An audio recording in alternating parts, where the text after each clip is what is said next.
So hey guys, welcome to One Step. तो आज बात करते हैं अपन equatorial position, electric field due to electric dipole, और वो भी इक्वेटोरियल पोजीशन पे, है ना।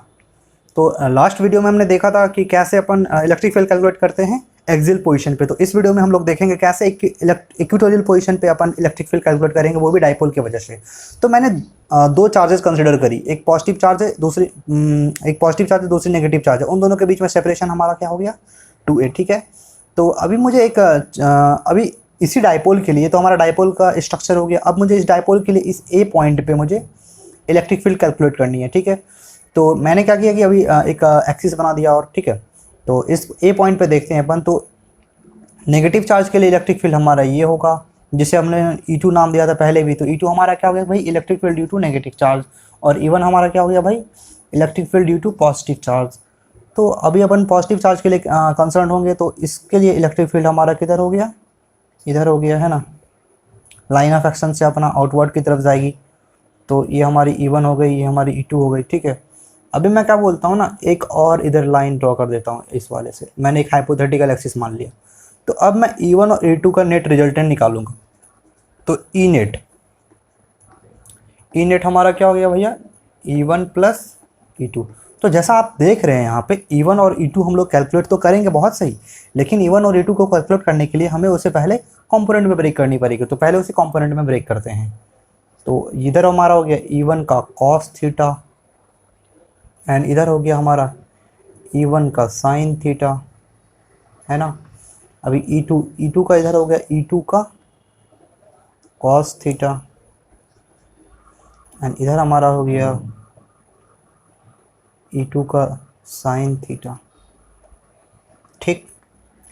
अभी क्या है हमारा E1 और E2 चार्जेस तो सेम है, और उन दोनों के बीच में जो दूरियां हैं, कैसे, जैसे हमने बोला कि वाई डिस्टेंस पे जाकर के मैंने इलेक्ट्रिक फील्ड कैलकुलेट करना चाह रहा हूँ। तो मैंने इस डिस्टेंस को क्या माना है, वाई एक्सिस है तो वाई मान लिया। और ये हमारा 2a, तो इसके हाफ कितने होंगे हमारे, a। तो यहाँ से यहाँ तक हमारे कितने हो गए, a।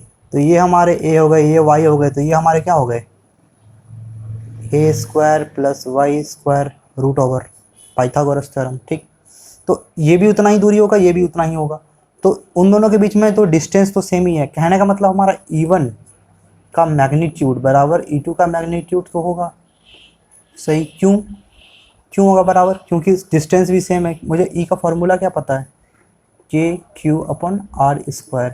तो भाई डिस्टेंस तो हमारा सेम ही है, चार्ज भी हमारा सेम ही है दोनों के लिए। तो E1 के लिए भी हमारा सेम ही होगा, E2 के लिए भी सेम ही होगा। तो ऑब्वियसली दोनों का मैग्नीट्यूड तो सेम होगा।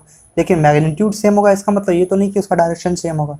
इसीलिए अपने डायरेक्शन कंसिडर करके उसका कंपोनेंट ब्रेक किया। कंपोनेंट ब्रेक करने के बाद अपन देखते हैं कौन कौन सा कैंसिल होगा।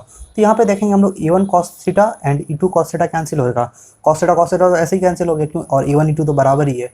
तो ये इसको बैलेंस कर लेगा। अब मेरे पास बचा क्या है, अब मेरे पास ऐसा कुछ डायग्राम बचा। E1 इधर हो रहा है, E2 इधर हो रहा है, ठीक है। और इधर कुछ थीटे वीटे बन रहे हैं, तो ये तो कैंसिल हो गए। और E1 के कॉस थीटा इधर हो गए। इनका तो मैंने कंपोनेंट ब्रेक कर ही लिया। इधर है E1 कॉस थीटा,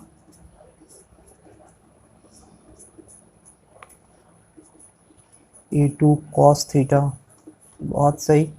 अभी हमने देखता है इधर E1 sine theta and E2 sine theta, सही। अभी मेरे पास क्या बचा, ई नेट के लिए क्या बचा मेरे पास, ई नेट के लिए बचा E2 sine theta plus E1 cos theta, सही। सॉरी, इधर भी साइन थीटा ही होगा, है ना। तो साइन थीटा आपने कॉमन ले लिया, बहुत सही। तो मेरे पास क्या बचा, E1 प्लस E2, बहुत सही। अभी इसका डायरेक्शन देखते हैं। डायरेक्शन किस डायरेक्शन में, नेगेटिव डायरेक्शन में। तो माइनस आई कैप लिख सकता हूँ ना मैं, या फिर मैं माइनस आई कैप लिखूँ, या फिर मेरा डाइपोल का मोमेंट क्या, डाइपोल मोमेंट का डायरेक्शन क्या होता है हमेशा, नेगेटिव से पॉजिटिव की तरफ। तो डाइपोल मोमेंट की डायरेक्शन हमारी क्या हुई, नेगेटिव से पॉजिटिव की तरफ, है ना। ये हमारा डाइपोल मोमेंट है, बहुत सही। तो उसके अपोजिट जा रहे हैं अपने को, अपनी डायरेक्शन किधर है, इधर है। तो बोल सकते हैं negative of the dipole moment, जो डाइपोल मोमेंट का डायरेक्शन है उसके नेगेटिव डायरेक्शन में। तो माइनस आई कैप तो फिलहाल के लिए लिखा हूँ, चलो कोई बात नहीं। E1 E2, तो E1 तो हमारे E1 E2 तो सेम ही है, क्या लिख सकता हूँ, 2 टाइम्स ऑफ E1 लिख सकता हूँ। हाँ भैया लिख सकता हूँ। अभी आगे बात करता हूँ साइन थीटा। साइन थीटा को अपन क्या लिख सकते हैं भाई, साइन थीटा को तो फिलहाल ऐसे ही रहने दो, कोई बात नहीं। अभी मैं इस वाले ट्रायंगल को कंसिडर करूँ, ओ ए, यहाँ पे मैं बी बना देता हूँ, तो ओ ए बी। तो इस वाले में से साइन थीटा क्या हो गया हमारा, p by h, perpendicular, perpendicular अपन हाइपोटेन्यूस। परपेंडिकुलर तो हमारा ए हो गया, हाइपोटेन्यूस क्या हो गया, a square plus y square. तो अपन यहाँ से लिख सकते हैं 2E1 a divided by a square plus y square raised to the power 1/2। सही। अभी 2 तो रहेगा ही। अब E1 को अपन क्या लिखेंगे, के क्यू अपन आर स्क्वायर, इधर वाले फॉर्मूले से, इधर वाले फॉर्मूले को उठा के लाके अपन इधर रखते हैं, तो के तो हमारा के ही रहेगा, कोई बात नहीं भाई। क्यू चार्जेस, तो चार्जेस का मैग्नीट्यूड मैंने लिख लिया, आर स्क्वायर, तो दोनों के बीच में सेपरेशन, चाहे तो इसका लिख लो या तो इसका लिख लो। तो इसका देखते हैं सेपरेशन क्या होगा, a square plus y square का होल स्क्वायर। तो यहाँ पे हमारा क्या हो गया, a square plus y square का अंडर रूट का स्क्वायर। सही है। अब ये तो है ही a square plus y square का अंडर रूट। तो भैया ये क्या हो गया अभी, तो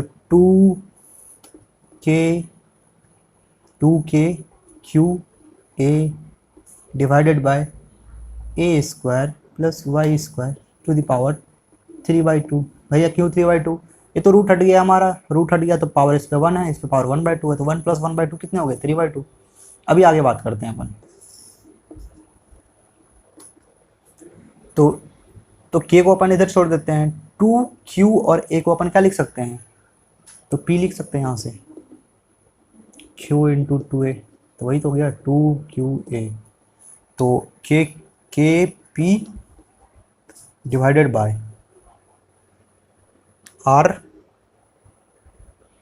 क्यूब, तो लिख ही सकते होंगे।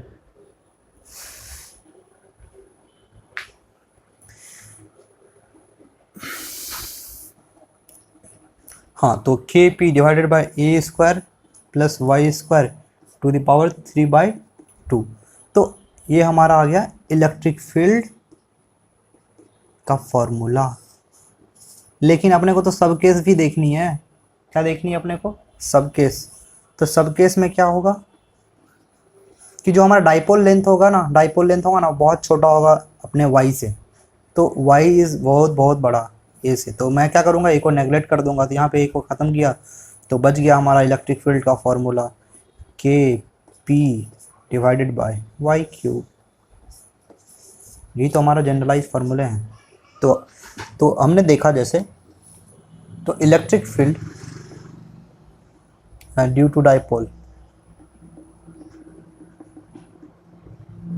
तो पहला हमारा एक्सिस पे होगा, तो उसके लिए क्या फॉर्मूला हो गया, 2kp divided by r cube. इसकी डायरेक्शन क्या होती है भैया, तो इसकी डायरेक्शन जो इसकी डायरेक्शन इसका डायरेक्शन के बराबर होती है, मतलब जो डाइपोल मोमेंट की डायरेक्शन होती है वही इसकी डायरेक्शन होती है। एंड दूसरी हमारी हो गई एक्सियल, तो हो गई इक्वेटोरियल पोजीशन पे, इक्वेटोरियल पे क्या हो गया भैया, के पी बाय आर क्यूब। लेकिन इसके साथ एक माइनस लगेगी क्योंकि इसकी डायरेक्शन क्या होगी, इधर बोलो तो माइनस आई कैप के साथ। इनफैक्ट माइनस आई कैप लिखने से ज़्यादा अच्छा होगा पी के नेगेटिव वाले डायरेक्शन में, इसलिए माइनस पी लगा दिया, इधर पी के डायरेक्शन में रहेगी। ठीक है, ये दो चीज़ अपन देख लिया। तो अभी के लिए इतना ही। So do revision